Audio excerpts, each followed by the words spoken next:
কবরের জীবনটা আসল জীবন। বিশ্বনবী দোয়া করতেন, আল্লাহুম্মা ইন্না নাউযু বিকা মিন আযাবিল কবর। আল্লাহ, আমি আপনার কাছে কবরের আযাব থেকে পানাহ চাই, কবরের আযাব থেকে বাঁচতে চাই। এই কবরের মধ্যে অনেক ফিতনা হবে, অনেক সুয়াল হবে। কবরে প্রশ্ন আছে না নাই? কথা বলেন। প্রথম প্রশ্ন জিজ্ঞেস করা হবে, মার রব্বুক, তোমার রব কে? বলেন, আমাদের রব কে? ওমা দীনুক, তোমার ধর্ম কি?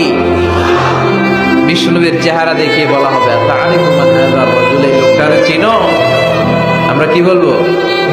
আমরা চিনি, উনি আমাদের প্রিয় রাসূল মুহাম্মদুর রাসূলুল্লাহ সাল্লাল্লাহু আলাইহি ওয়াসাল্লাম।